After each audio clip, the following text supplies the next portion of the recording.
My father told me I'd never amount to anything without his help, so when he called asking to borrow money, I asked him how that felt. Growing up, that phrase was his favorite. You'll never amount to anything without my help. He said it when I wanted to join the science club. You're not smart enough. He said it when I got my first job. Minimum wage for a minimum effort kid. He said it when I got accepted to community college. You'll probably flunk out. The thing about hearing something your whole life is that eventually, you start to believe it. I'd wake up at dawn, go to classes, then study until midnight. And still, I'd hear his voice.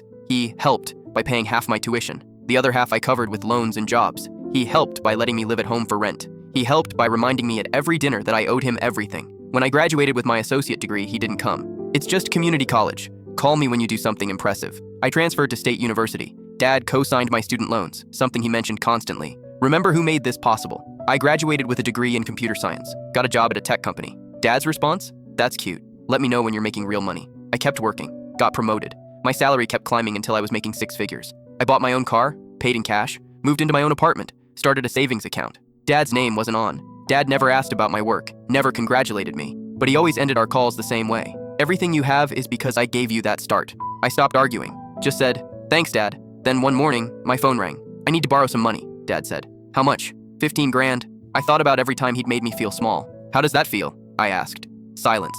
What? Needing help from someone you spent decades telling they'd never amount to anything. His voice changed. I gave you everything. This is how you repay me? You gave me half of one thing, I said. I paid you back for the rest. I worked multiple jobs while you played golf. I studied while you told everyone I'd drop out. I built a career while you waited for me to fail. So I'll ask again, how does that feel? He hung up. Mom called soon after. Your father's business is in real trouble. We might lose the house. Then maybe he should ask someone who believes in him. She was quiet. He was always so hard on you. Yeah. He was breaking me down so he could feel bigger, I said. The calls continued for weeks. Mom, my aunt, my younger brother, all with the same message. Family helps family. You're selfish. I sent Mom money, not for him, for her, because she'd driven me to my early shifts, brought me coffee during study sessions, told me quietly, when Dad wasn't around, that I could do anything. The check had one condition. This is for you, not him. She never told him. He called months later. I'm going to lose everything, he said. I'm sorry to hear that. That's it? You told me I'd never amount to anything without your help, I said. Turns out, I amounted to quite a bit, and you can't manage without mine. So you're just going to let me fail? No, Dad. You're going to let yourself fail. Same way you expected me to. He hung up. I didn't hear from him for a long time. Then one day, a text. I'm sorry. I stared at it, wondering if he meant it.